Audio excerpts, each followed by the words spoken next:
This is the Dean of the College of HBCU Sports, Kenyatta Cavil of Dr. Cavil's Inside the HBCU Sports Lab with Mike Washington and Charles Bishop. Come mix it up in the lab where the course lecture is in session every Tuesday from 6 o'clock p.m. Central Standard Time on Facebook Live, YouTube Spreaker, or the BCSN app, as we discuss all things about the HBCU sports culture, including exploring the week that was in the sporting HBCU diaspora, as well as the upcoming week of HBCU sports.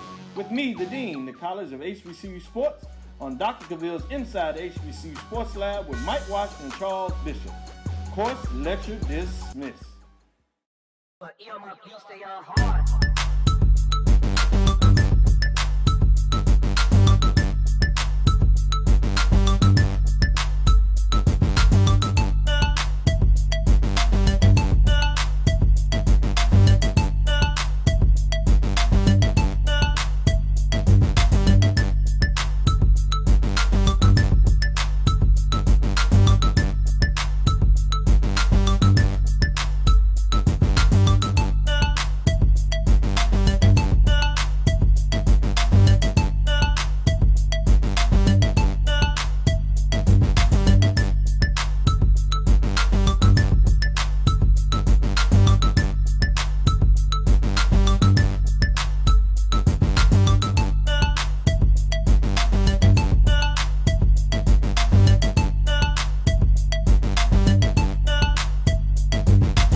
Is everybody? Bryan, you there?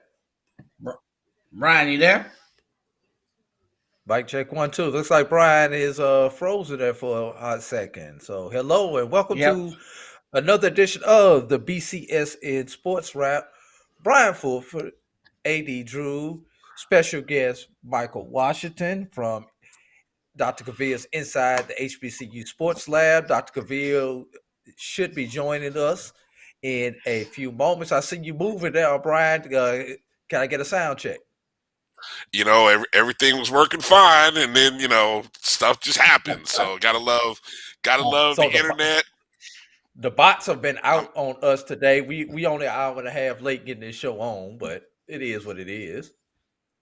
Yeah, it is what it is. Must be this Georgia weather, these Georgia telecommunication lines out here that I'm working with. They not used to 30-degree weather, man. Hey, I'm telling you, Epcot or whatever we had in Texas, that stuff's rubbing off on you guys. Yeah. Hey, I will say this. I don't know about anything else, but this was the coldest Celebration Bowl that I've ever been to. I thought it was colder a couple years. I didn't go, but I thought it was colder a couple years ago. No, it was wet, but it wasn't the Hawk went out like it was this weekend. Yeah, I agree. It was the one a couple years ago was cold and wet. Yeah. Well, this one just cold for no reason.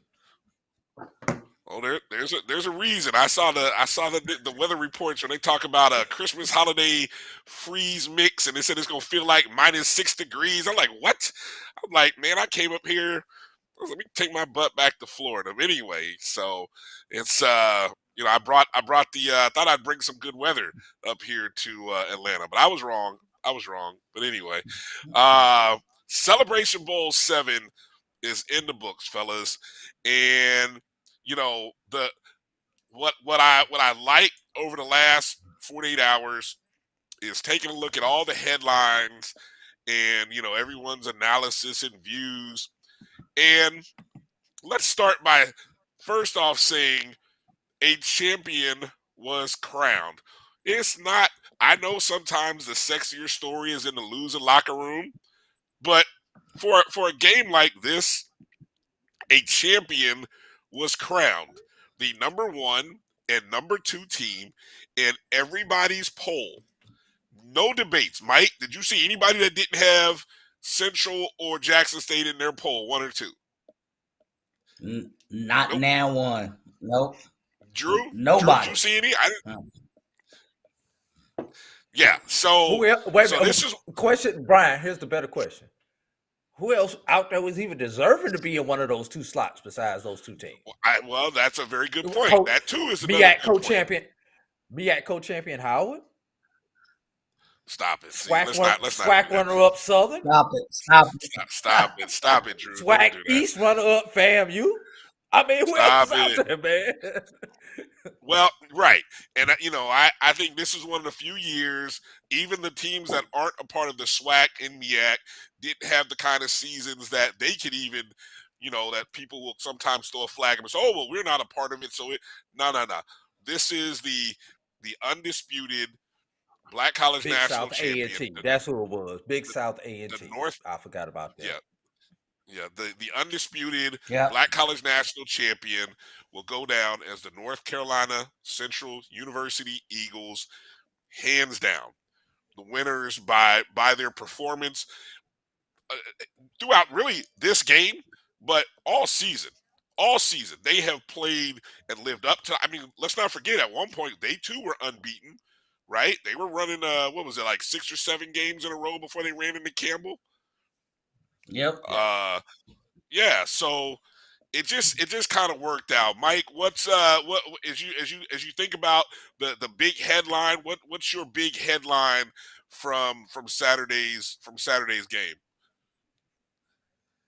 Man, I don't know whether I want to go with another SWAC loss in a Celebration Bowl. Ooh. I don't know if I want to go with that headline.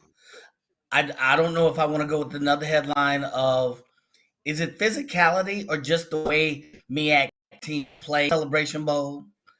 I don't know if I want to go with, is it finesse or wait? There's 40 different ways past Sunday you could go with this. I looked at previous Celebration Bowls. I looked at numbers. I looked at stats. I looked at teams that run the ball better. I mean, you could take this anywhere you go, but I want to take it on the side, if you'll allow me to. I had a chance at halftime to leave the press box and go out into the stands and see part of that 49,600 and some change folks. What I liked and what I want to take away as a positive is the plethora of folks from different HBCUs present and having a good time. I mean, the ambiance, it's reached a plateau. I saw so many people from Hampton, from Howard, from that little school down in Tallahassee. I refuse to say the name. Other schools. All right, I saw Joshua. so many folks. I saw so many folks out there. I think that's one of the ancillary sidelines that can be understated. Other than the game, inside the game, X's and O's stuff. Yeah, that's a great point. Great point. This was my first Celebration Bowl, so I proudly wore my FAMU cap to the game, and just in case anybody asked me, I was gonna say, hey, I'm part of the 2023 scouting committee, just in case anybody was asking me. But it was good to see, like you said. I saw people Winston-Salem State, Tuskegee gear, other universities, A&T. I saw A&T folks congratulating Central folk. I'm like, what world am I living in?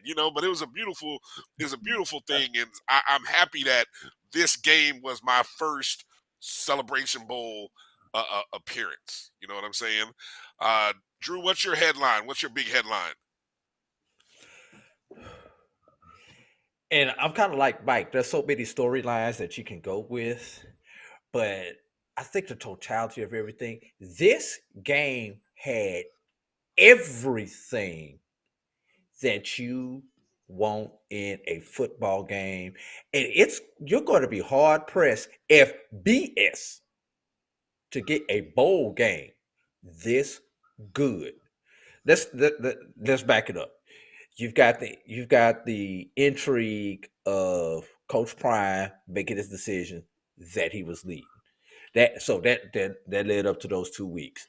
How many players will be staying and leaving after the Celebration Bowl?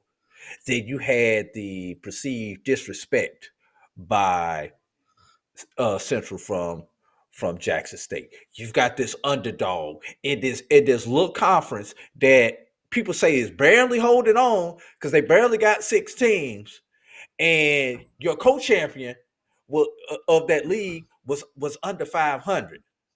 Then you find out about the drama about the pregame warm-ups and the press conferences and all that stuff. Then you've got the underdog who goes up 10-0 over the favorite. So then you got the favorite who makes a run and takes the lead by the halftime.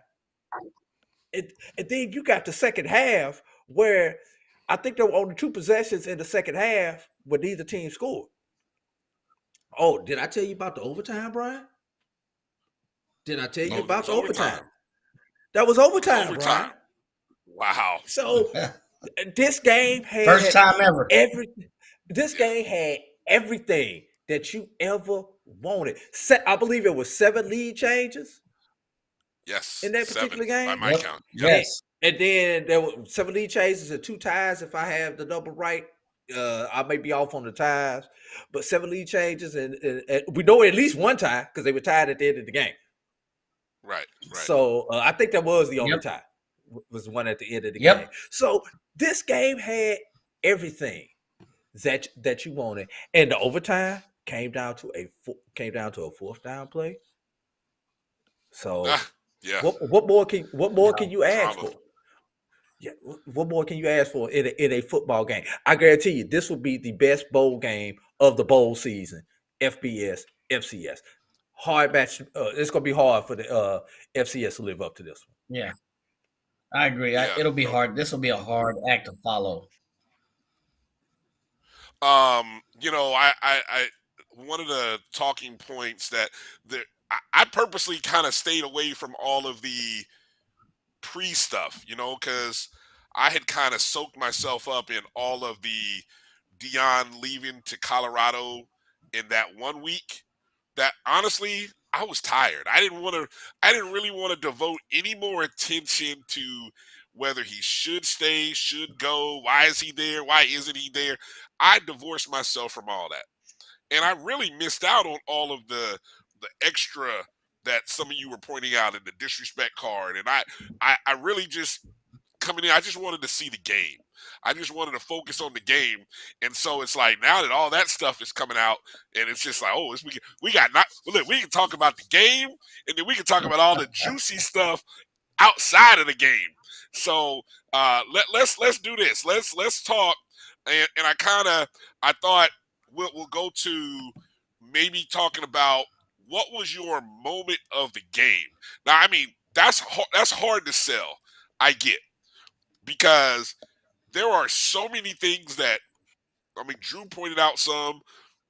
I mean, there are several others, but when you talk about a moment of the game that you kind of think back on, what's your moment of the game, Mike?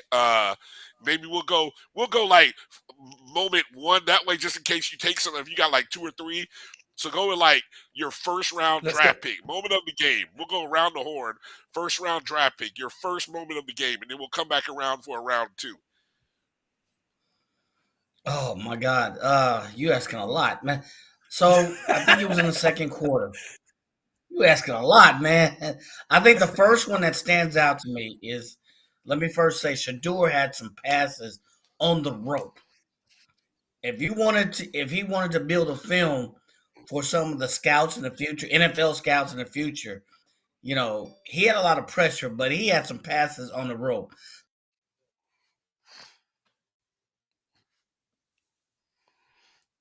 And they got us again. Well, we'll give it a second because hopefully it'll jump back in. I just saw a couple of people. Oh, go ahead, Mike. Reset. You were talking about Shedeur throwing some ropes. Yeah, throwing some rope for a touchdown. So he had a pass up the middle for 24 yards to Stevens, and then he had a pass for 85 yards to Coleman, and he caught the ball at 45 and went all the way down. So I thought that was a big play. It was a big momentum builder because this game had so many momentum shifts. I thought that long play by Shedeur, that pass, I thought that was a big momentum swing. At least the first one. There are so many, but that was one of the first that stands out immediately right now. And that was that was the third play of a drive that started on their own 4. I mean, they're down 10-7. They're that was third down, and no, maybe it was first down. It was first down actually. It was But first and 10 they were on the first. actually it was on Because they did 96 because it was a 96 play drive. They had got they started on the 4. Let's see, plus 11. That would have put it at about the 15-yard line. Yep.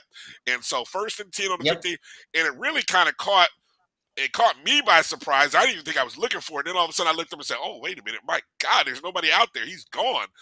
That gave Jackson State their first lead, and it was almost like you kind of got nervous for a second, or at least that was the moment when I felt like Jackson State woke up. Like the crowd woke up, everybody was like, "Woo, okay, here we go, we're ready, let's go." Amazing throw, catch. And then the momentum pendulum went like this. I mean, back to Jackson State side with that play right there. So that was one play that stood out to me. All right, that's your first round pick. Drew, what's your first round pick? I've got a player, and I don't know which one I really want to make by first round. So can I just call the player out and talk about 2 specific plays this player made? Would that be within the rules? Yeah. Okay, 1 player, 2 plays. There you go. All right. Latrell Collier. First, boom. I think I know where you're going. The stiff arm. The stiff arm. The Derrick Henry stiff arm. That was one of the plays of the game for me. At a crucial time, I believe was that in overtime, if I got that correct. And they wound up down. I think he wound up getting down to about the 4-yard line with that stiff arm. And he probably picked up another 5 to 7 yards after he made the contact. Yes. Between that one and the other Latrell Collier run, where he carried, looked like all 11 Tigers for about 20 yards when they were trying, and they just could not get him down. I believe that was in the third quarter when that play occurred. So those 2 plays by Latrell Collier were my number one highlight. And it's really hard to distinguish one from the other because you had a one-on-one play with the stiff arm, but damn, I know he had at least 9 Tigers trying to pull him down at that point in time. And the other two were like, "Nah, I don't even want none of that action, my brother." Because I remember it was the 2 safeties. It was Shador and the other safety were there in the play. They made the first contact, and they was like, "Man, get off me, little bro." Anyway, those are mine. And what was it? Wasn't there? We heard a little backstory post game about that Collier was looking for number 7 of Jackson State. I'm not gonna put the man's name out there. His number is gonna live in infamy as it is. So I'm not gonna put the young man's name out there. But he was looking for number 7 because I guess there were some words that he felt like 7 was one of the most talkative guys, and he was looking for 7. And when he saw him, he mushed him not only once, but I think he mushed him again in overtime. And I mean, that stiff arm. That's one of those moments in the game that I think you'll go back and remember. That's a great first pick. You can't put out the hardest hits videos like we grew up watching in the 80s when the NFL used to put out those hardest hits videos. But you could doggone sure put that one out because that was on that level. Yeah, that was that stiff arm. Yeah, that's that old school stiff arm. Yeah. So, can I say one thing? Can I say one thing about that? Sure, it's ironic that a Jackson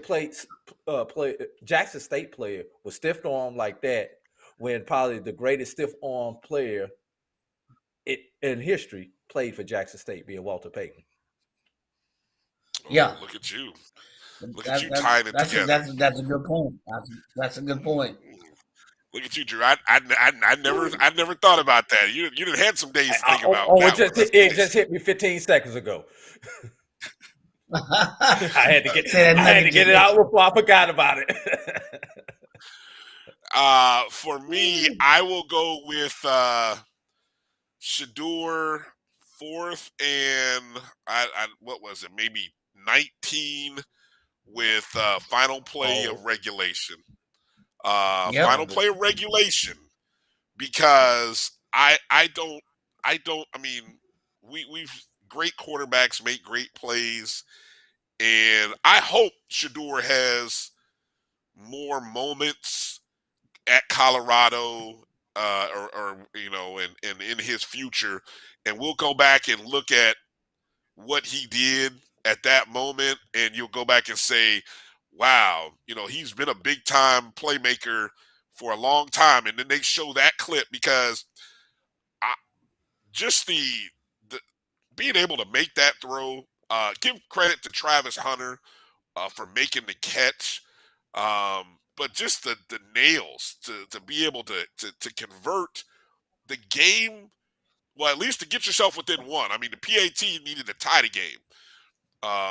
And who knows, that actually might be the pseudo play that everyone needs to be thinking about the guy, the kicker, to be able to kick that extra point, because we saw an extra point get missed. I mean, as short as they are, an extra point was missed. And it's funny, because had it not been missed,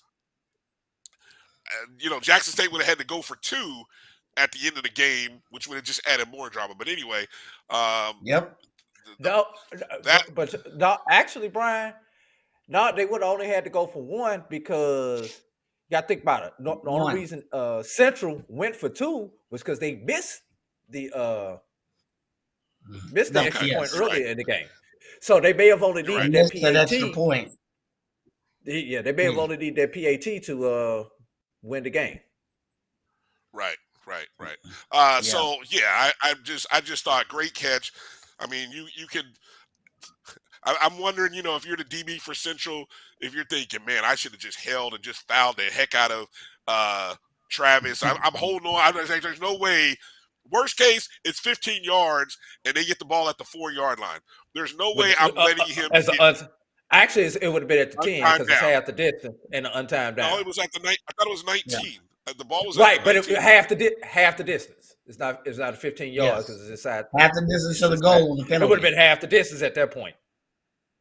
Well, that's even better. That's even better, right? Because of that would have even been further away from the goal line.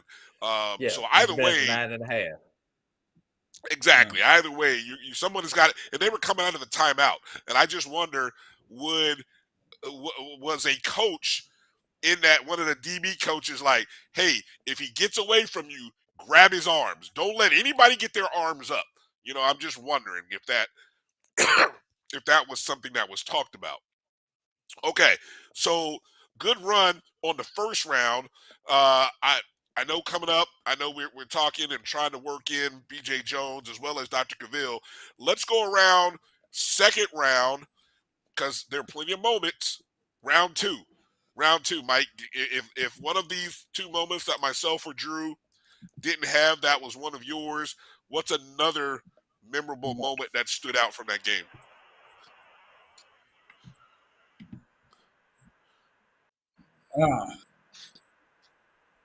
So what I will go. There's so many.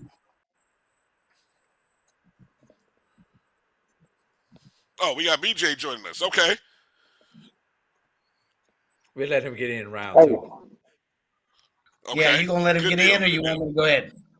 Well, yeah. Well, okay. Yeah. Let's get BJ in there. BJ. So, we were just kind of going around the horn here, talking about our memorable moment, and kind of doing it in a draft style. 1 to 3, or now we got 4. So you get to be the end of round 1 here for a memorable moment.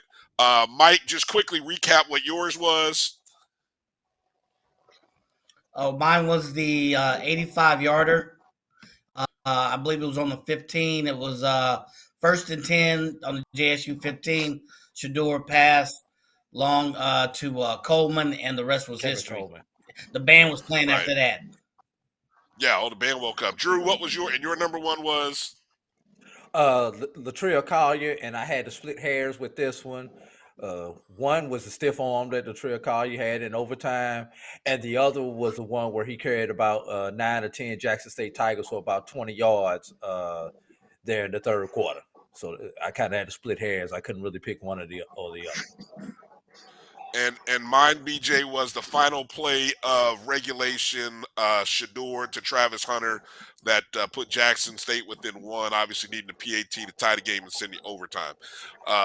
So if we go to you and say, of all the memorable moments, what memorable moment stood out for you as you think back on the Celebration Bowl? There was a play in the second quarter because Central was coming back towards the North Carolina Central end zone where Davis Richard threw a pass on the money to 22, hit him square in the hands, and he drops it. If he catches that pass, Central goes up 17-7, and I think they completely blow the game open. I think it looks completely different at that point.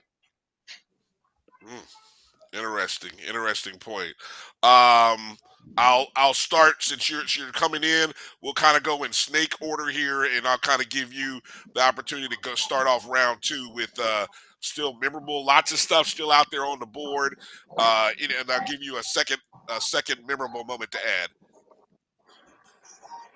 Oh man, I'm gonna have to go with the reverse pass for the 2 point conversion.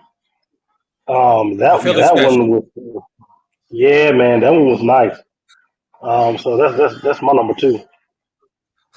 I had forgotten all about that. I'm glad you brought that up. I had completely forgotten all about that play. That was in what, the fourth quarter, I believe. Yeah. Yep, it was the fourth quarter. My gosh. All right, Mike. Let's come back to you here. We'll go to you, Mike. Next pick. Yeah, he took mine with a Philly special, but there was another play. I think it was 3rd and 18. I don't know if anybody said this. It was on third quarter, and Shador had a pass up the middle for 18 yards to Hunter. You may think, okay, 3rd 18, pass 18, that should be piece of cake. But from where I was sitting, he threw that ball on a rope. And I just think you started to see Shador at least try to gain a lot more confidence. But that was a pass where he was really building his confidence despite all the pressure that he was getting from that central defense. He threw that thing on a rope, beeline to Hunter. Give Hunter credit for catching it, but 18 yards. I think he had to dodge a few defenders, but he threw that 18-yard thing on a rope. That's a good one. Good one. Drew, what about you? Round two. And I'm trying to find the specific play that I am talking about. There was a fourth down play. Yeah, I believe it was 4th and 7. That same drive that you're talking about, where Jackson State put themselves in a position to tie the ball game. There was a 4th down earlier in that drive, and I'm looking at it. It was 4th and 7 from the Central 41, and Shador initially didn't have anyone open, and he scrambled around back there, Patrick Mahomes style, until he was Yep. able to find an open receiver, that being J.D. Martin, for a 10-yard completion to extend the drive. Because without that, Bryan, there is no Travis Hunter catch with no time on the clock. That was probably more important than the touchdown catch. See, this is the beauty when we go back and talk about the instant classic that is this game. We haven't even touched on probably two of the biggest plays that are probably out there still on the board, and that just goes to show that there are so many things that happened in this ball game, stuff that you guys just brought up, that now I want to go back. I may have to wake up while I'm eating my bowl of cereal in the morning and go back and watch the game just so I can go back and listen to some of this stuff and relive the stuff that I've forgotten or just that doesn't stick out. So when I talk about the 2 plays left on the board, I'm gonna go with the fake punt. Central's Kyle Morgan with the 43-yard fake punt. Now, this was on their opening possession of the 3rd quarter. So obviously Jackson State is up 21-17. Jackson State has the ball to start the half. They end up going 3 and out, I believe. So Central has the ball. And, we talk about, Central actually nearly playing a perfect second half. They scored every time they had the ball. Every time they possessed the ball, they scored. And I thought Kyle Morgan from it was a 43-yard run from their own territory all the way to the Jackson State 23-yard line. North Carolina Central ended up scoring, retaking the lead in the 3rd quarter, and then it was like, okay, we're good. I just thought the timing of that was huge. You guys, I'm trying to recall, have we seen other fake punts in the Celebration Bowl, or was that the biggest fake punt thus far? I would say it'd be the biggest. had a clean one. Oh, ANC had a clean one against Grambling. Oh, yes, sir. Clean. Yes. Okay. So there have been some other impactful ones. But yeah, as it relates to this game, I just thought in terms of keeping that momentum, and it just goes to show how well coached Central was. Usually when those kind of plays happen, the special teams coach or Coach Oliver or somebody has already told the punter and the punt team, because it takes a whole team. They probably tell them, hey, we're looking for a certain look. And if you see that look, you're free to go with it. And whatever the look was, they must have saw it, because I thought my man was going to run all the way to the end zone. As far as he ran, 43 yards, I mean, that's like almost half a field, folks. So he had plenty of room, plenty of daylight. Great play. So let me add this. So I'll just put this out in general. The one play we haven't talked about was the drop. The Jackie, who was it? The Jackie Slater, the Jackie Smith moment. Jackie Smith for the Cowboys. That's for us old heads. Now, see, a lot of young folks are like, who? Yeah, I'll never forget my dad telling me stories about Jackie Smith and why the Cowboys didn't have more Super Bowls in the 70s than the Steelers. And he always pointed it to that game right there. But yeah, the Jackie Smith moment happened in the Celebration Bowl. Young man from Jackson State, the tight end. You guys know his name. It's out there. I'll just say his number, 84. Dropped the ball and just hit him dead in the hands. What are your guys' thoughts on just that play, that moment, and even some of the post-game reaction to that moment? Well, I started off. We always make this joke about the worst place to hit a receiver with a ball is in the hands, and we always joke about that. Now, for that player, you throw that ball to him 100 times, he's going to catch 99 of them. Unfortunately for him, he did not catch it in a crucial moment. If that's the first quarter, no one even looks at that particular play. If they're playing Mississippi Valley, no one cares about that play. It just happened to be on national TV in front of almost 50,000 people when this particular play happened. And anybody who has played or coached ball has had that situation happen. Hell, I remember, I know as a coach, recently as a couple of years ago, I knew I was out of timeouts. with 16 seconds left of the ball game. But did I walk over to the referee, yell a timeout, try to save a possession? Yes, I did. Cost me two shots and possession. And when I got over to the huddle, after I looked at my kids' eyes, I'm like, I done won y'all many games. Y'all gonna have to win this one for me because I just effed up. Y'all gonna have to get me up out of this one. And that's what you saw a lot of his teammates doing, trying to get him up out of it, because that could have happened to any of us at any point in time if you've ever played competitive sports. For all the BS and garbage that I've been seeing, the negative BS and garbage that I've been seeing on social media about this young man, it's not good. And we saw one meme. It was funny as hell. We was all at dinner when we saw that one meme. It was funny, but it was not appropriate.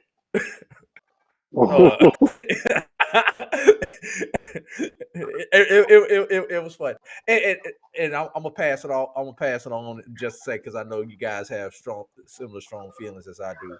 But I hope our fandom hasn't turned into pseudo racism, because some of the stuff I'm seeing is about the white kid playing at the HBCU, not doing it.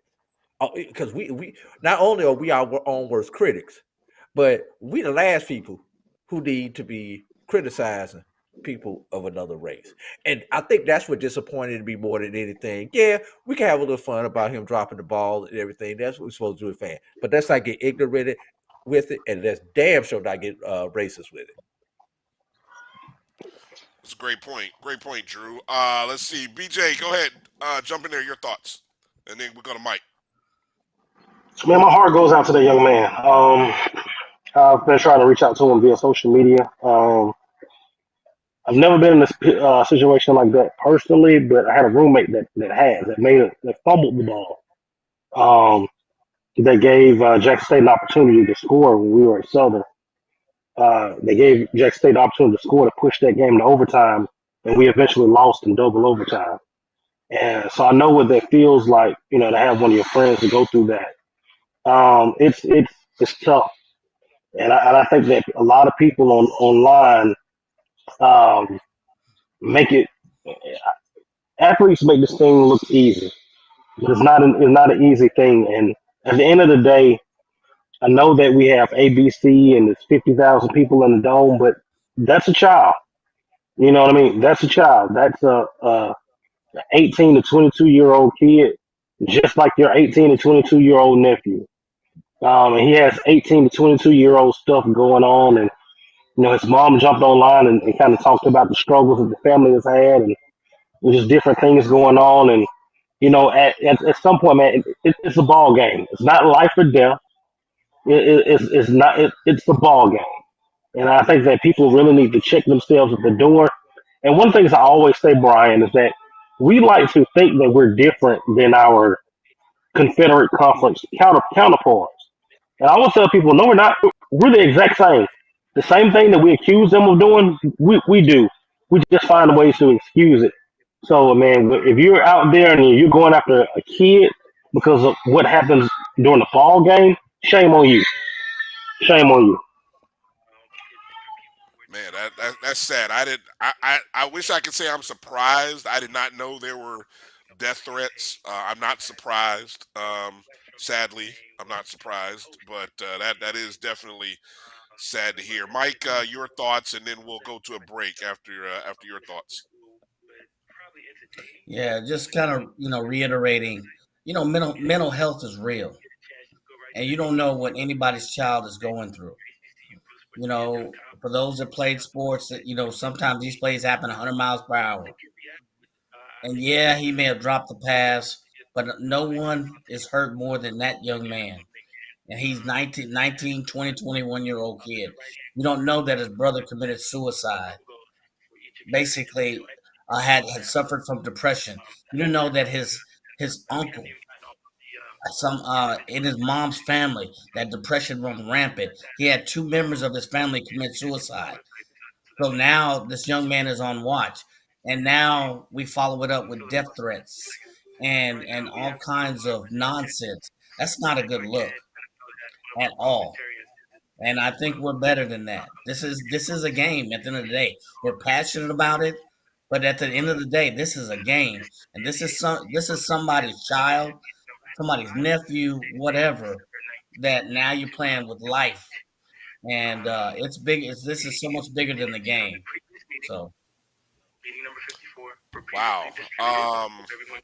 It makes you again think about all the things that we talk about and espouse about why HBCUs, and this is our opportunity as a fan base, as a culture, to keep this family, this young man, in our prayers. To wrap Jackson State community, wrap your arms around this kid, because this is what we talk about. Hey, this is why we tell people to choose an HBCU, right? For moments yep, like this. So regardless of that young man's ethnicity, hey, he represents Jackson State. He represents HBCUs. It's a game. End of the day, it's a game. Shame on you if you're betting money on Jackson State. We tried to tell you anyway. But that's regardless. Wrap your arms around this young man, and the only reason I know Chuck Hunt, I appreciate you. I didn't say his name because you know his name. It's out there. I wasn't gonna put it out there. We know the number, and unfortunately, no, that let it be that. And if you want to go look up, if you want to support this family, this young man, there's ways I'm sure that will be coming out to allow people to do that. Let's take a break, come back, and let's break down and talk about probably the most epic quarterback battle we have seen in a championship game since ... We'll find out on the other side of this break. You're watching the BCSN Sports Wrap and Dr. Cavil's Inside the HBCU Sports Lab review of the 2022 Celebration Bowl. Majesty's a premium health and wellness tea line focused on bringing delicious yet healthy tea blends to the community. Filled with an abundance of vitamins and antioxidants, we work to blend teas with exotic spices and fruits to produce scrumptious and wholesome beverages. So check us out at mymajesties.com. That's mymajesties.com. My Majesties, an Urban Passport member. We are making the virtual HBCU experience available wherever you live through Stillman Online. We offer online degrees in business, criminal justice, psychology, and religion. Stillman also offers technology badges in cybersecurity and data analytics. You can participate in all student activities, fraternities and sororities, internships, graduation ceremonies, and much more. Apply for admission today at stillman.edu. Stillman College, where we prepare you for a different world. It's never too early to plant the seed, to share the tradition, and instill a sense of pride in your HBCU with your little ones. HBCU Pride and Joy Children's Boutique helps you share your school spirit with a wide selection of adorable kids' apparel and accessories officially licensed from your favorite HBCU. Visit hbcupridejoy.com and follow us on all social media at HBCU Pride Joy on Facebook and Twitter.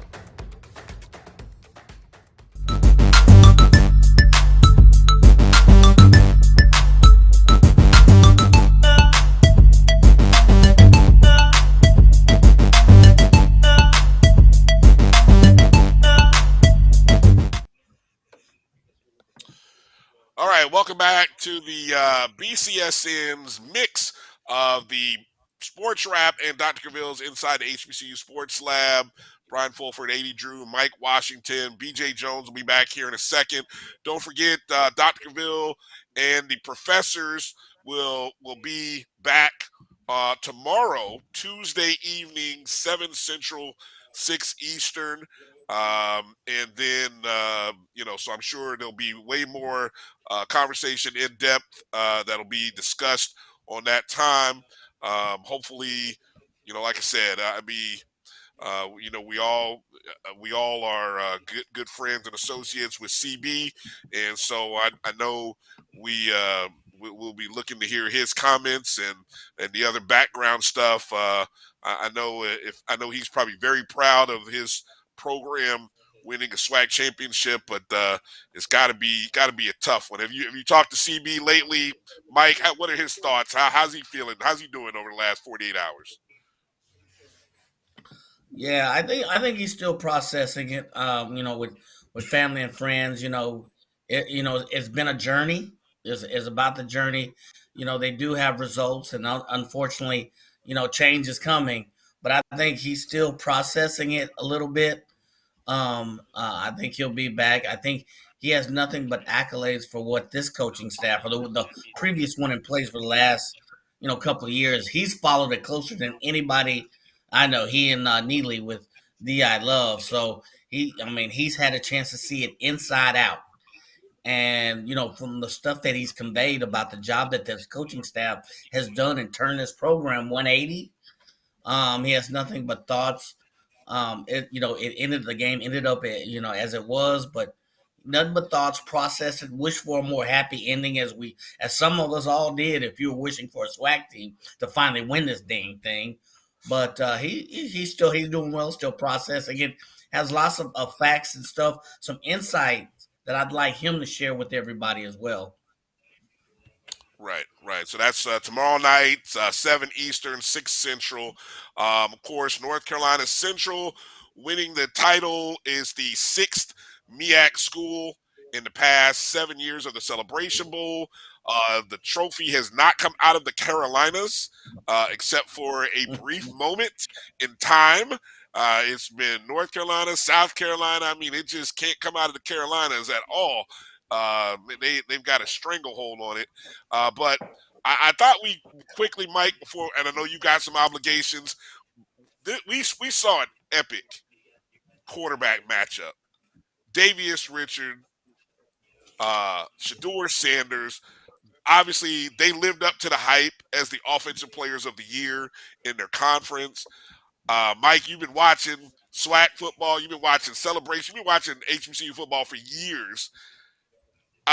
Where does this matchup between Richard and Sanders, where does this equate in terms of quarterback matchups in a big game, as big as this was? Where does this compare into some other games that you've seen? Man, I went, as you know, I went to PV, and we had a chance to see McNair play. And in terms of his scrambling ability, his body frame, his ability to absorb hits, still find the open man. There would be some games he'd lead in rushing, some he'd be spread the ball out. I'm trying to think of a good quarterback that was equivalent at the time to Shedeur, because it was kind of like his style against, kind of a lesser version of Steve McNair's. But if I look at him, prototype body wise, he's a prototypical quarterback who can run and pass both effectively.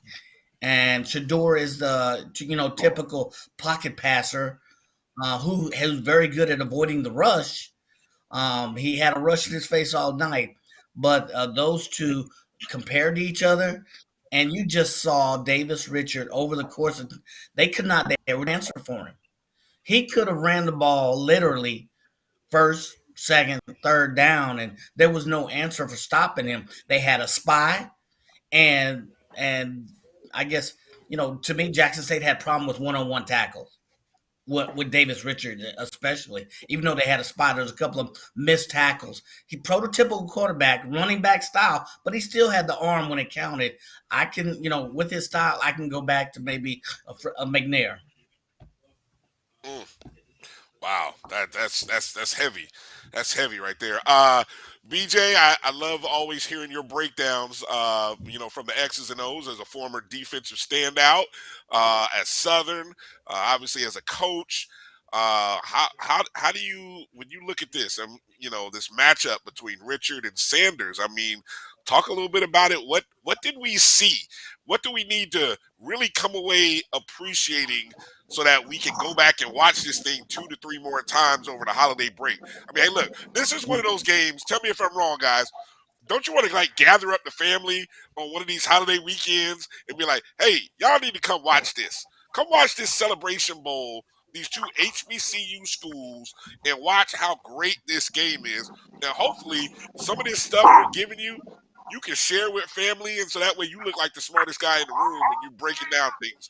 But BJ, talk a little bit about what we saw on Saturday. Oh man, you saw two quarterbacks that were as good as advertised. Josh has been talking about Davis Richard all year. I knew the type of athlete that he was, type of quarterback that he was, and Shador Sanders probably played his best game. I mean, if we're being honest with you, but there was a key, and I talked to some guys from Central. I got a chance to talk to some people on that staff on Friday. They saw some things in that second half. Well, not really the second half, from the second quarter on against Southern, that really had them licking their chops. And the one thing about Jackson State, when you play the type of defense they play, where they're going to blitz a lot, you're going to see that trail technique with the defensive backs. If you have a quarterback that can make throws, it makes that defense look completely different. And one thing that Jackson State hadn't had to play, Jackson State hadn't played all year until that second half. Until Southern made the QB change, was a quarterback that had the ability to run, but also had the ability to fit the ball into tight spaces and make those throws. Davis Richard had the ability to do both, and they knew that coming in. They knew that he was going to be trouble, but because of his ability to be able to do so. So he caused some headaches for that defense that we're not accustomed to seeing Jackson State have. But this quarterback battle, we're going to be talking about this one like we talked about McNair against Kendrick North of Grambling State University. We're going to talk about this like Darnell Kennedy and Robert Kent. We're going to talk about this like we're going to talk about some of those legendary quarterback battles that we've seen in black college football. Yeah, I couldn't think of the name. I couldn't think of the name. I appreciate it. I know that McNair had some battles.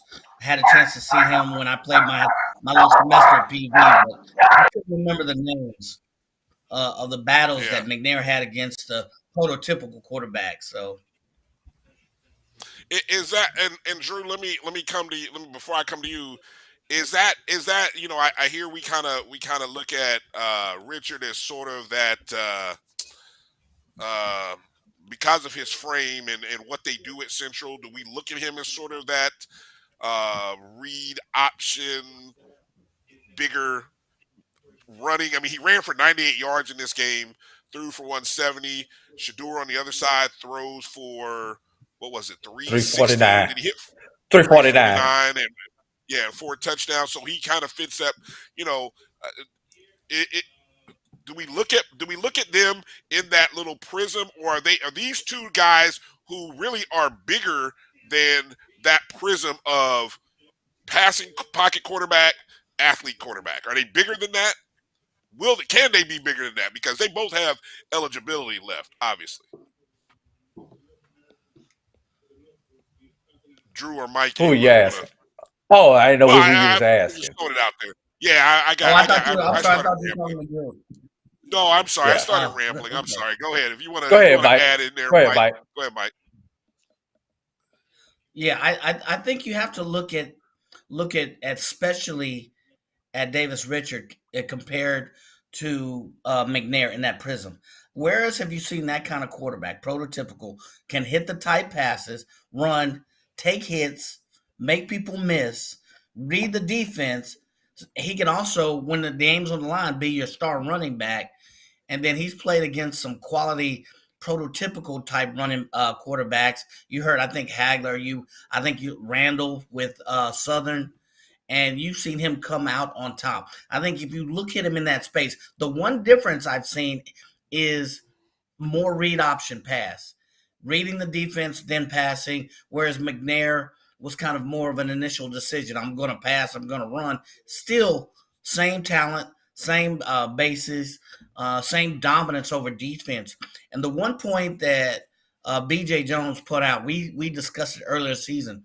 We talked about the SWAC all year, how dominant they were. The closest they seen that type of quarterback was twice, or would have seen.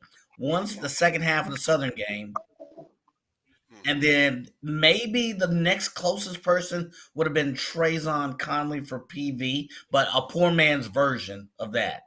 They hadn't seen that Davis Richard prototypical 6'3", 6'4" frame can run option pass and hit folks in tight spaces. So that we talked about that at the very beginning of the year. That was the one kink in the armor. They hadn't seen that type of quarterback, not in the SWAC. Great point. I got one. I got one for you, fellas. Could we say Davis Richard is Lamar Jackson with a little more touch And a more frame. and a little And more more frame? Well, girth, Lamar more Jackson's build. got a little He bit was of. running up the Lamar middle. Jackson's got a pretty good frame. You know, but from back when he was at Louisville, he was doing stuff that we see Davis Richard doing now at Central. You know, we looking at Lamar as the Baltimore Ravens quarterback. Let's think back to Lamar when he was the Louisville quarterback. And that's what he kind of reminds Davis me of. Richard. Yeah. Go ahead. Davis Richard ain't got them kind of jets. Not quite as Yeah, he got them kind of jets. but I think. but the power and the ability to run and pass the ball. But I think he has a little bit more touch than Lamar Jackson did when he was at Louisville. That's He just has my more touch. humble opinion. He has more touch and more girth. He's running up the middle. Yes. Lamar was hitting those corners. Yes. Yeah, but like I say, that's just what it reminds me of. But when we talk about this quarterback battle, and everybody in the press box knew whichever team won the ball game, their quarterback was going to be the MVP. That's what you call a quarterback battle. It's going to be whoever can get the W, you know they're going to be the MVP. But I want to step away from the quarterback for a second. There were a couple other people, were it not for these quarterbacks, would have been in the MVP conversation. Kevin Coleman Jr., 7 catches, 137 yards, and a touchdown. And then the big kickoff return that he had that set up Jackson State. I'm trying to find out what was the distance on that kickoff return. That was a 38-yard kickoff return that he had right there. Coleman Another player. I mean, Latrell Collier, 17 carries, 98 yards, and a touchdown. And while you're playing, Travis Hunter. Oh yeah. 2 touchdowns. You you always have to throw that in conversation. With half your catches for touchdowns, you've got to throw that into the MVP conversation. So there were a lot of other players out here who did some stuff. And just the workhorse, Savion Wilkerson, even though he did not have the numbers, Savion Wilkerson was a workhorse for Jackson State when they decided to run the ball. I mean, they ran the ball 25 times. 9 of them were by Shador, which probably half of those were quarterback scrambles. I don't think there was a design run by Shador all day. But Savion Wilkerson had 15 of the 25 rushing attempts for Jackson State. So there are a lot of other cast of characters out here. One other thing, fellas, I saw somebody put here about the ratings, and I'm really going to look at be happy to see what the ratings were for this particular game.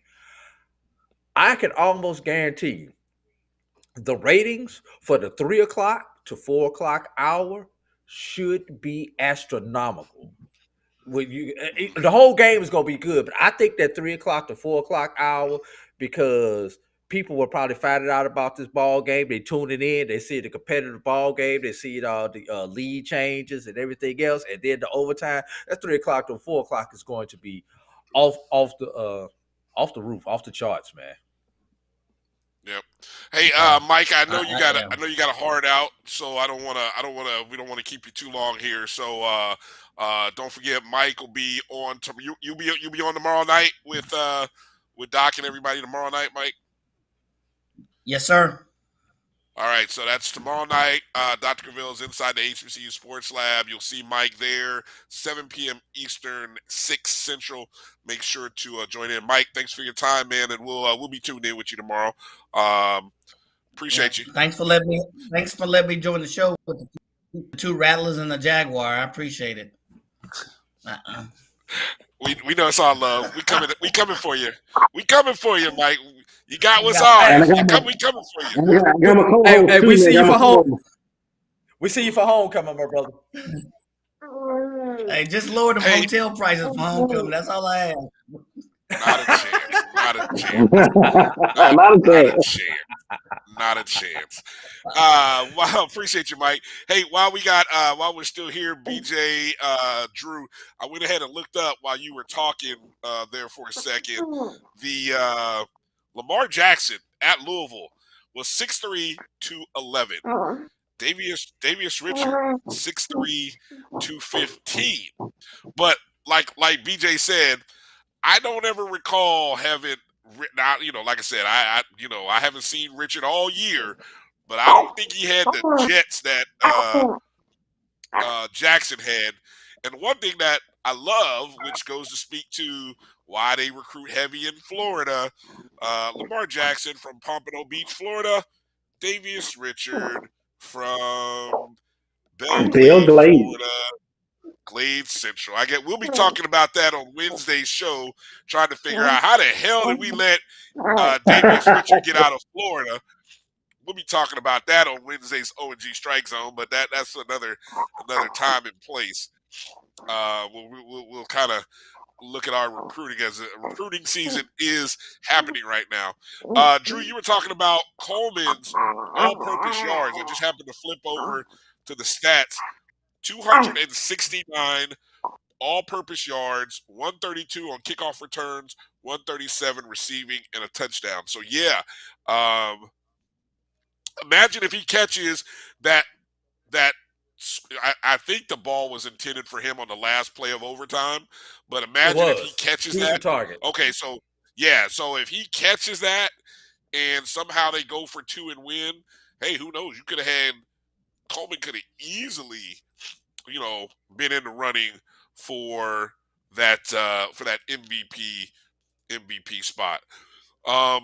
Let's shift over quickly to running the ball, the importance of running the ball. And I know, Drew, you said you had some defensive stats. I don't know if it was related to running or not, but No. I thought it was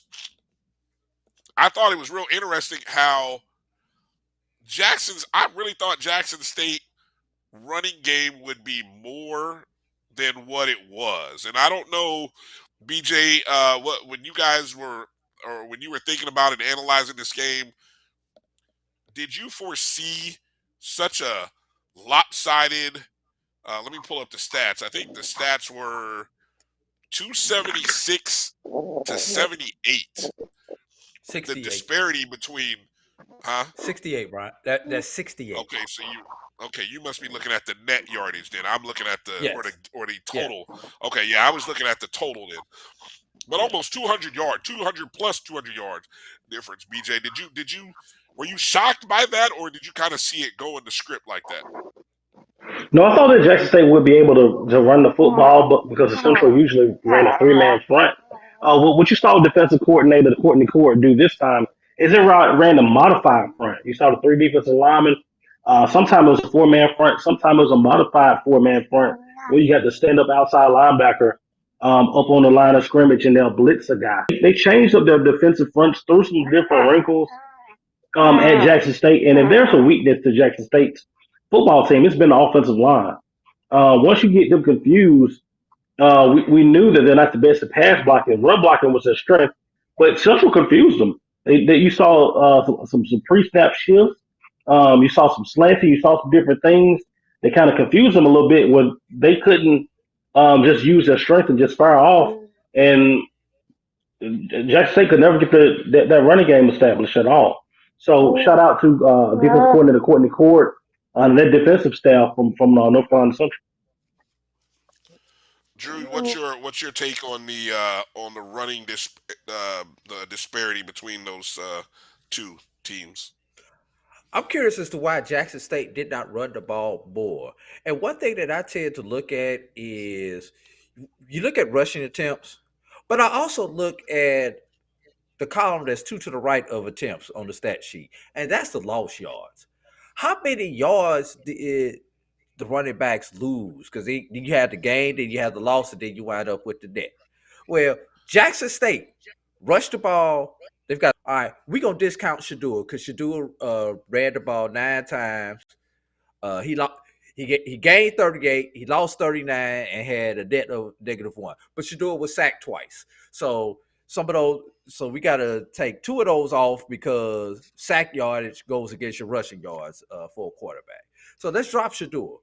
That means they rushed the ball 16 times and did not lose a single yard. Mm-hmm. They rushed the ball 16 times. Everything was positive. Why not run the ball more? Now let's flip this over to Central.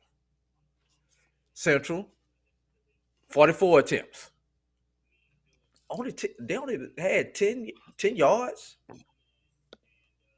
A negative 10 yards was the net. So they 286 forward, only had 10 back for the net of 276. That's a pretty damn good day for your offensive line to run the ball 44 times and only had your running back stop for 10 yards. So I just wanted to throw that stat out. Also, I looked at the scoring, just overall scoring from Jackson State defensively, and I broke it up in quarters of the season. During the first 3 games of the season, Florida State, Grambling, Jackson State gave up 30 points. During the second quarter of the season, Valley, Alabama State, Bethune, Jackson State gave up 27 points defensively. The third quarter of the season, Campbell, Southern, Texas Southern, Jackson State gave up 28 points. Let's go to the fourth quarter of the season. That would be Alabama A&M, Alcorn, Southern. Now the first 9 games, the first 3 quarters of the season, that defense was doing what they were supposed to do. And it helps when you jump out on people early and you force teams to be one-dimensional and have to pass the ball because you're up 2-3 scores on them. All right. Fourth quarter of the season, they gave up 50 points. Alabama A&M, Alcorn, and Southern. So even still, 50 points in 3 games, not that bad. Could be better, but not that bad, especially when you compare it to the other one. In one game. Half of that came in one game, right, BJ? Southern put up, 24 on them in the 24, championship? 44 to 50 in that fourth quarter. But in one game, you gave up 41 points. Let's take that further. I'm glad you mentioned that game, Bryan. That means in the last 7 quarters that Jackson State's defense was on the field, plus an overtime period, they gave up 65 points. So I'm gonna ask the obvious question. The only thing that I can draw to, I don't understand why that happens, BJ. I want you to give a more intelligent answer than what I'm going to say, right? Because what I'm going to say is, well, what's happened in the past 3 weeks between Southern and this Celebration Bowl? Rumor mill. That's number one. Could it be a lot of changes happening? A lot of people leaving? A lot of all I hear, BJ, is football coaches they hate distractions. They love consistency. Routine. But then at the same time, they love routine. But then at the same time, I'm being told, oh, no, we can do this because I'm focused on where I'm at. Where my feet are is where I'm focused. I can be there. I can be there. I can dress like that. I can dress like this. Everybody's good. We got mature young people that can handle all this. That's just what I hear. What now, break it down and give the more intelligent answer from how does the defense fall apart like it did in the last 7 quarters in 1 overtime? Well, one of the things is that Alcorn kind of showed that the beast would bleed. Alcorn set up and they ran the ball down Jackson State's throat pretty much the whole game, and people paid attention to that. With Southern, if Southern makes a quarterback change at 13-0, Jackson State doesn't make it to the Celebration Bowl. They don't.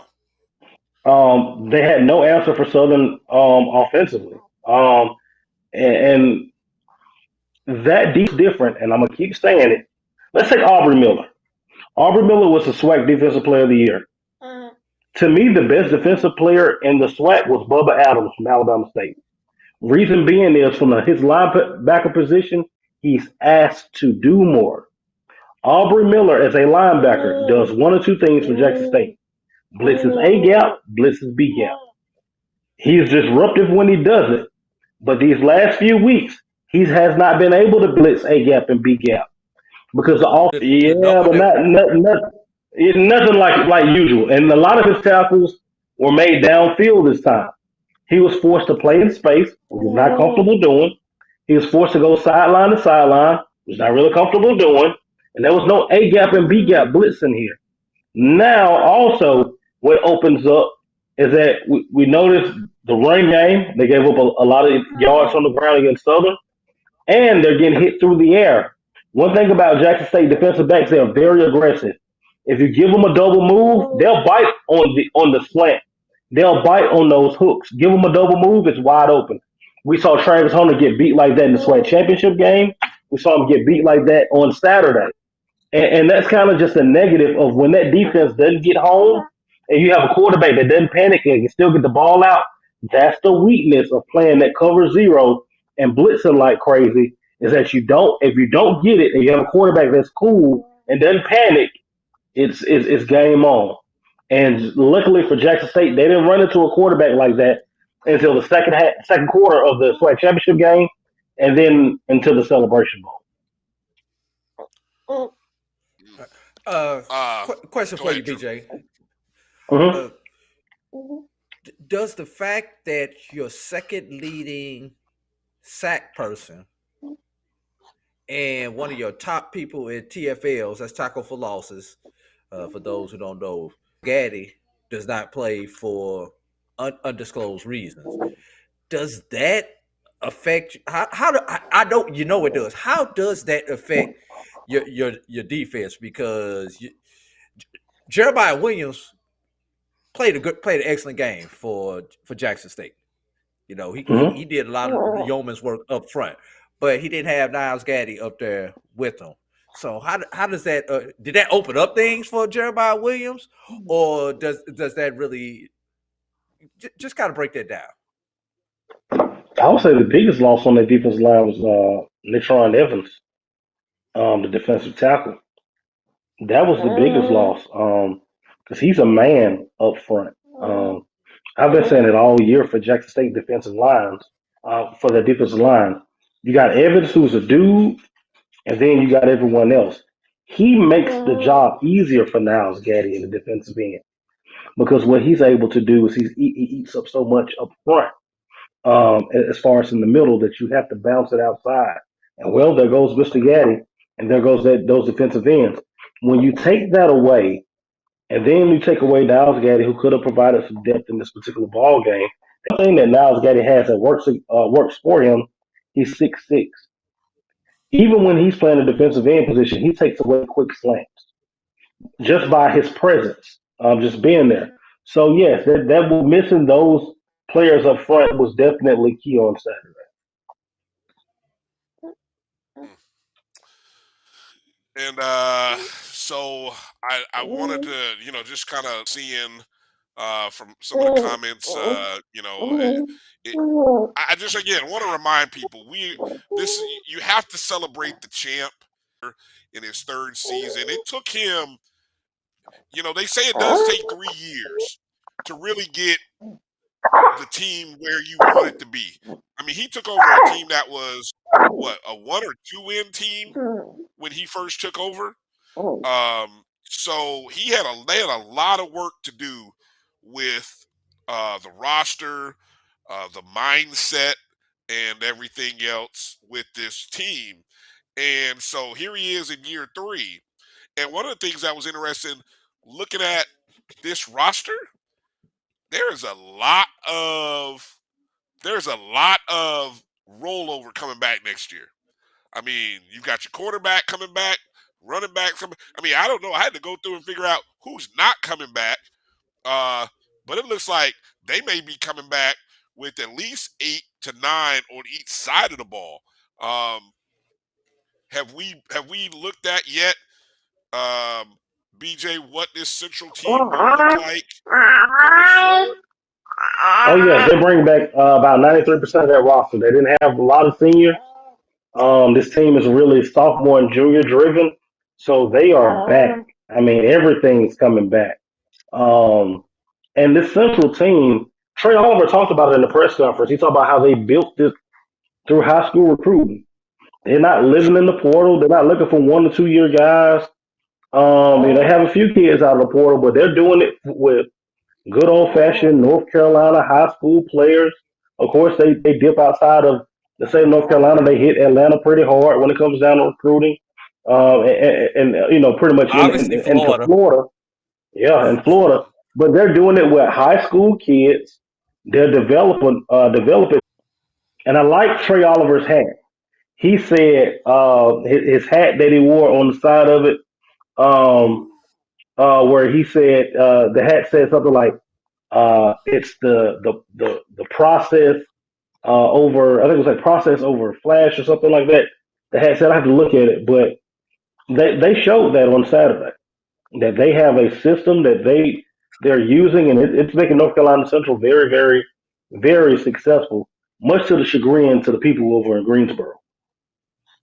Oh yeah. Hey, look. I mean, I was just going back looking at their schedule and their season.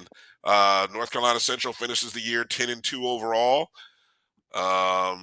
Opened that season with the big game with the win over North Carolina A&T in Charlotte, 28-13, and they ran off probably one of their second most impressive wins was that road win at New Hampshire.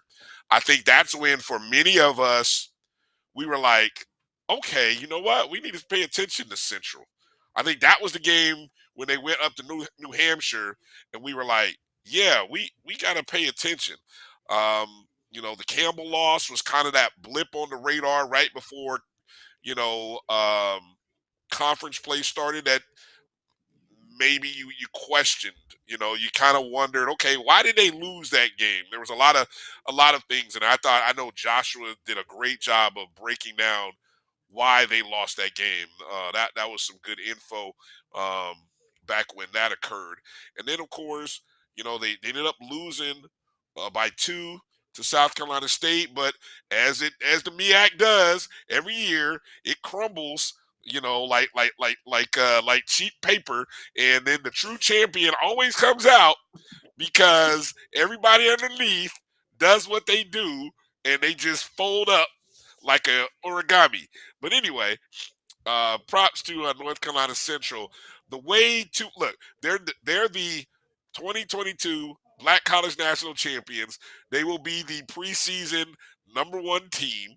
And hey, look, it's how they built their team. Look, I have no issues with how Jackson State built their team and how Central built their teams. But you will say when all things are equal and there's stability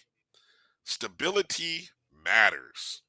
And that's why remember, Drew, I kept saying, I don't care how many points you throw it out there on the board. You can't tell me after all the years I've been watching football that the team that's more stable going into a big game like this is the team that's gonna get rolled. I've maybe seen it one time, but usually, you know what? You know what this reminds me of?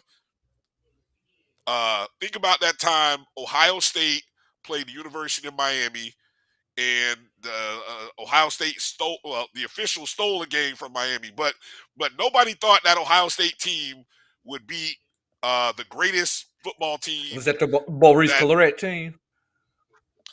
No, That's actually, the you one know you're what? talking It about? may have been. Was that the team, or was it the other time Ohio Yeah, State beat Miami? I can't.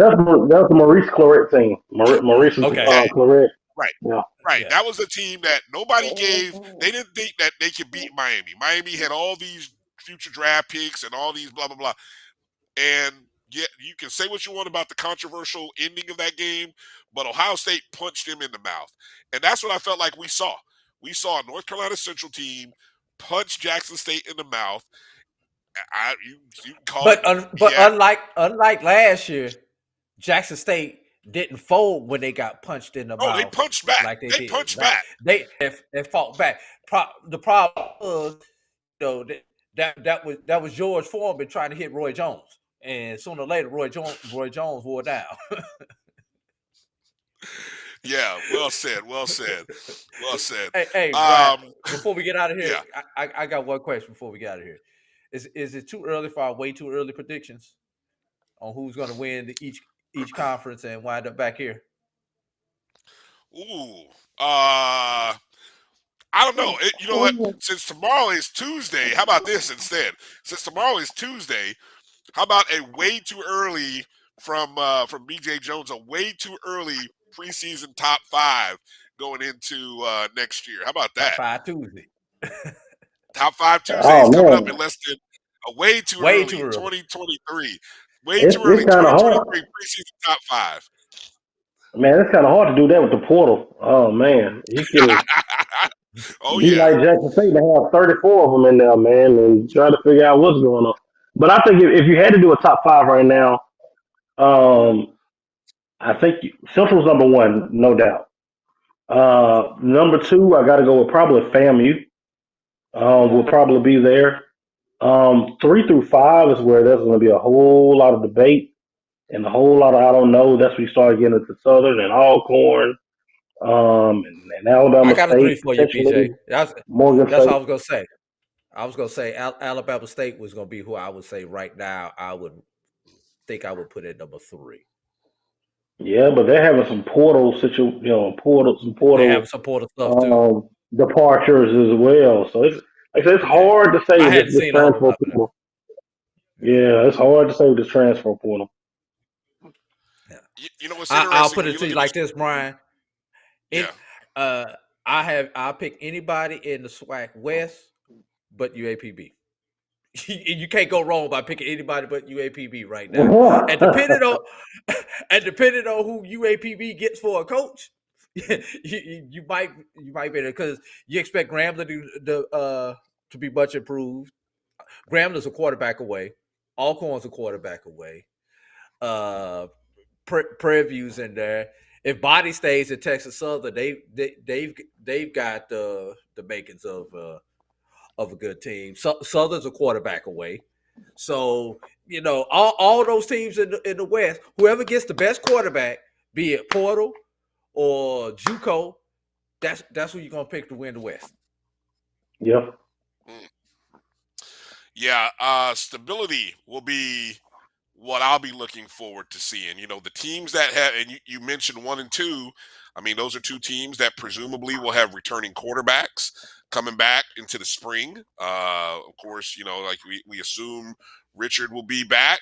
He's given every indication he will be. You assume Florida A&M will start with a returning quarterback, and then you'll just kind of go down the line and say, who has returning quarterbacks coming back? I think that's where you have to start, and then you got to look at your coaches and coaching staffs and kind of go from there. But yeah, it is really. I think this one little nugget, and I'll end with this, guys. Of the 21 programs in FCS football, only 7 finished the year with a winning record, and winning means 6 wins or more in an 11-game season. That is extremely low, it feels. That's only 1/3 of HBCU Division I teams finished with a winning record. That's powerful if you really think about that for a second. And obviously we had 2 with 10 wins or more. But I tell you that's going to be interesting to see how teams respond to that going forward. All right, that's BJ, why we only do top 5.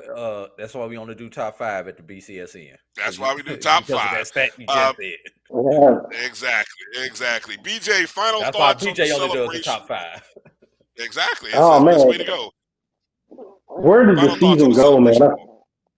Oh man, I feel like, man, hey, where did the season go? And I challenge anyone out there that's watching. The Celebration Bowl has become the premier HBCU event of the year. We talked about it, man. I talked to Mr. Grant this morning and just talked about, man, the Celebration Bowl, just to see the growth of it, man. If you have not made it, make it your business to get to Atlanta. Celebration Bowl weekend. Take it all in from Thursday to Saturday. You can just spend time at the Omni, man, and it's just amazing. It's a who's who of black college football, black college athletics.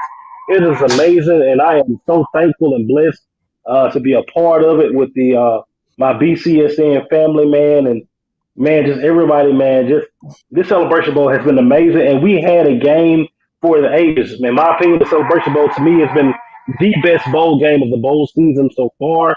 The attendance has been amazing, and man, the football god smiled on us with this one, fella. Amen. Amen to that. Drew, what do you I got? saw Dr. Cavil try to pop in for a moment, so I don't know if Roy's going to try to get him on. But my big thing is, there's been a lot of talk out here about changing the model. Should we expand and go to 4? Should we go with the best 2 teams? Yada yada yada yada. Here's my take on it. What we have on the FCS level, if it ain't broke, don't fix it. Yes, it would be nice to see a possible A&T, Tennessee State, and Hampton try to get into this mix. But they chose not to participate in our traditional conferences. No disrespect to them, but that's their decision. The expansion that I would love to see is if we can add Friday night SIAC, CIAA, and I don't know if you want to. Obviously, we've got to come up with something besides the Celebration Bowl. Same venue, same everything else. Let's make it a Friday, Saturday, where you got Division II on Friday, FCS on Saturday. That's what I would love to see. You got the Celebration Bowl. That's called the Exceptional Bowl. I don't care what you name it, but I would love to see that be what our ultimate goal is. If we want to get 4 teams, let's get the other 2 teams be the CIAA and the SIAC. Okay. Before I sit over to Dr. Cavil to close this out, I will just say I am one of those newbies. This was my first year attending the Celebration Bowl, right? I mean, other obligations with at school and basketball and coaching has always kind of kept me occupied where I never could make it. And I am so disappointed that I never made it, but I am so thankful I did this year, and I will never miss again. As long as this game is happening, I'm already scheduling off time wherever I am. I'm already scheduling time off so that I can be there to do more and see more because it was outstanding. As we talked about, it was like the Super Bowl. I've never been to a Super Bowl, but I've been to like when the Super Bowl comes to your city, what that experience is like. I did that in Indianapolis, and this was a little colder weather, but this is what that felt like. It really felt like that atmosphere and excitement of being in Atlanta. And congrats to John Grant and everyone with the Celebration Bowl. North Carolina Central, Jackson State fans, you guys did a great job representing, but also HBCU Nation. If you love HBCU football, whether it be SWAC, MEAC, CIAA, SIC, whatever it is, you have to get to this game. You have to be a part of this pageantry, and this is real. This is real. It's only going to get bigger. It's only going to get better. And it really thank you to the teams and the coaches for giving us such a great game. And this might be the game that, like you said, we talk about what it's going to take to really blow it off and really make this thing really expand where they really start selling into the upper deck. This might be the game that did it because I'm looking forward to going back and watching this a few times on TV. And so with that, I'll turn it over to you, Doc, and kind of close us out with your thoughts about the Celebration Bowl and everything that went around it and so on and so forth. I just wanted to say thank you all for the co-hosting the show. And as Mike got in here and did and representing inside the HBCU Sports Lab, BJ Jones, as he joins us and does his unique analysis from a football analyst perspective, particular focus on HBCUs, does a wonderful job. So just want to say great job on what you provided. with the viewers, and we look forward to following up tomorrow and giving even some more insight as we officially name our HBCU champion during the show tomorrow. Obviously, there's little doubt in terms of who that will be, but we'll go through the Spoiler process alert. and acknowledge, right? Acknowledge Anticlimactic. what that's about in so many different ways. But I like the way you ended it right there, and I think I'll just follow up with that and just saying that it was a tremendous event. I've been quoting and going around there as I heard some people talk about BJ Jones, particularly how tremendous was to see so many different HBCU fans supporting it. So I put it like this: it's becoming the mecca of HBCU sports fans as the place to go, understanding the sporting HBCU diaspora. So it's the destination. And so I come in Wednesday to kind of relax a little bit because you got to really get into some work. And so it gives me a little time to enjoy some things, even though, people don't necessarily get in there Thursday, certainly on Friday. But we ramp up on Friday, Saturday with our coverage. And we'll be doing more. So stick with us, the Black College Sports Networks. We found some pieces to the puzzle where we'll be working to be able to provide you uh, full day coverage, if not almost around the clock. So we look forward to do that as we team up with each other and put a schedule together that the fans can be proud of. With that, I also think it was just great in terms of an epic game. You all broke it down in so many different ways, but just the ebbs and flows of a championship game. A game that goes down to the last play is amazing. And when I say last play, we can talk about last play of the uh, game as we thought it was in terms of fourth quarter. And then we find out because of the catch and the great throw that we need extra time of what we call in the sport of football overtime. And literally in overtime, it goes down to the last play. And so uh, when you talk about the two teams, and we tried to tell everybody, 2 weeks ago, a lot of the talk was more about Coach Prime, understandably so, in terms of the decision he made. But if you followed us in terms of Black College Sports Network inside the HBCU Sports Lab, we broke down the week leading up to it, starting with that Sunday before the game after the thing. We talked about the coaches. We gave you head coach breakdown. We told you about the offensive coordinators. We told you about the defensive coordinators. We broke down special teams. We went inside and talked about uh, the offensive and defensive players for both teams.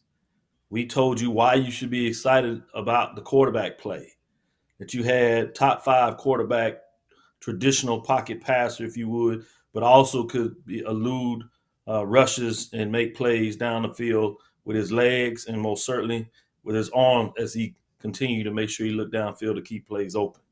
And we told you about the best dual threat quarterback in HBCUs that happens to play for North Carolina Central. We told you how big he was, how strong he was, how accurate he was, and how timely he would be in this matchup.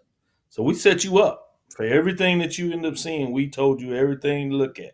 We told you about the defensive players of the game and how they would live up to the play, from a defensive back to a linebacker. Obviously, we even gave you some concerns about where both teams could be beat, and we saw it play out in terms of what that looks like. And so I was just happy that we went inside the numbers and gave you a chance for your expectations of what could be an incredible game, and it ultimately was. And so that's what we tend to do. And then as we also looked at the Battle of the Bands in terms of how this is a top 5 Battle of the Bands and what that would look like in terms of the energy that would be brought forth there. And so finally, we even took it back a little bit to basketball, and I had a chance to add on the fact that give you extra time as you see me bleeding into the day, has got up out of Atlanta, took a plane ride to Las Vegas to be able to cover the second day of the HBCU basketball game, if you would, there, presented by Chris, Paul. And it was fascinating. And all those games were close. We had an overtime game in the basketball matchups. So it just lets you know the culture and the power. I mean, those games were 2-point games late in those games going down. Teams may have stretched it out and kind of won by a little more comfortable margin. But again, even one of those games went down the stretch on the first day to overtime, and last two games on Saturday went down. Fans were in there deep. Texas Southern fans flew in from Houston and represented really significantly. A&T was in the house. You had folks coming up from L.A., the folks that live around Las Vegas. People came up from Arizona. And so even when you have almost 50,000 fans inside the stadium, millions watching on television, thousands in the city, you have significant fan following halfway across the country to watch the sport of basketball. So sports for HBCUs are in a really good place, and we need to make sure that we do our part, fans in terms of following, celebrating, supporting, and then us as the media, providing a full-fledged gamut of telling the story like nobody else can tell it. And what better place to do that than right here on Black College Sports Network with BCSN, with Bryan and AD on the Sports Wrap, with Mike Washington that you heard from earlier, as well as Charles Bishop, who will be joining us tomorrow as we do Tuesday and Thursdays on Inside the HBCU Sports Lab. Orange and Green, the O&G Strike Zone, as you do, following FAMU and giving people a glimpse like no other, and how to ask questions of your administration without being ugly, but understanding the depth knowledge of what that looks like. How do you appropriately do that? With with Carlos Brown on Saturday, making sure that he gives you coverage of Southern University and a little bit more about HBCUs in Louisiana, dipping in the Grambling, giving you SWAC, and obviously MEAC coverage, and just even giving you some professional framework, bringing in a basketball guru, coach, and legend onto the show. It's hard to get this type of energy and framework. Game Time that gave you insight right there live in terms of what we do many hours of the day. So we just ask for the continued support. We're going to find a way to give you some information that you can't get anywhere else. So make sure you tell and spread the love. Download that My JB and My BCSN app so we can continue to give you coverage that you can't quite get anywhere else. So just want to say thanks for the fans supporting us, and we'll be ready to give you some more information. We're talking about closing up with the top five and top five Tuesday pre early. Yep, we're gonna give you some of that, but we also gonna give you probably the debut of the top five for the major division in basketball. Let you know what that looks like as we start to turn the curve and get on to the hardwood, and give you some thought process. As you'll be surprised before the end of New Year's, as we get into the year, it's going to time to get in the conference play where it's really going to get interested for the MEAC and SWAC, as well as looking at the CIAA, SIEC. And when we get in basketball, we get to bring in Gulf Coast Athletic Conference at the NAIA level that are playing some good basketball already as they've started some conference play. So let's check it out. Let's keep up the good work. And we're just getting started in terms of the rest of this academic year. Well said, Doc. We appreciate you. Couldn't have said any of that better. This holiday season, you can help be a part of what we have going on here with the Black College Sports Network and our parent company, Jericho Broadcast Networks, by supporting us doing our with our fundraiser right now. I know if our producer, Hey, Bryan. We can Bryan, talk about that. Yes. right. I'm sorry. I'm going to jump in right now. We're going to run Okay, that so you're graphic. actually on the air. I didn't know you were on the air. I thought you were talking in my ear. Nope. Okay, I love it. So we're going to run this graphic. Drew, I'm going to have you jump off because they need to talk to you at our meeting. And then we're going to let Bryan do this. All right. Before I jump off, Can you play the holiday video for them also, Roy? Okay. As we go out. Trying to do too much, y'all. All right, All right, we'll close it out here by That, again just letting people know about the Jericho Broadcast Network's network fundraiser going into 2023. myjbn.com/grow. Of course, Black College Sports Network is just one part of the overall vision of Jericho Broadcast Networks, and so you guys have an opportunity to be a part of what we have happening, and we're looking forward to a great 2023. So every gift is appreciated. A cup of coffee, a whatever you want to donate and give. Go download the Jericho Broadcast Networks app on the Google Play and Apple App Store. Just search MyJBN, my BCSN is where you can find it. Again, go to myjbn.com/grow. When you see the ad, don't just like it. Don't just give it a thumbs up. Go ahead and donate. We'd appreciate any contribution that you'd like to make to help us continue doing what we're doing. All right, that's going to do it. Don't forget, tomorrow night, Dr. Cavil's Inside the HBCU Sports Lab. Dot, Mike, Charles, we'll all be in the building recapping the game, giving you the national championship breakdown, top five, and then as Doc just said, looking ahead to the basketball season. It's here, and so it's time to start kind of pivoting, so to speak, no pun intended, towards basketball. So it's been a great college football season. Thanks again, Mike Washington and BJ Jones, and his daughter for joining us, and we appreciate you guys for consuming all of our content. I know I saw some people said, where were we in the post game? We were gassed. I'm not even gonna lie to you. We were gassed.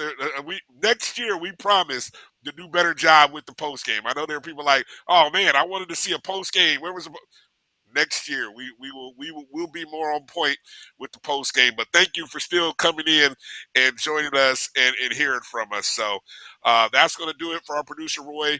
My name is Bryan Fulford. You guys be safe. Happy holidays. Have a Merry Christmas. And peace out.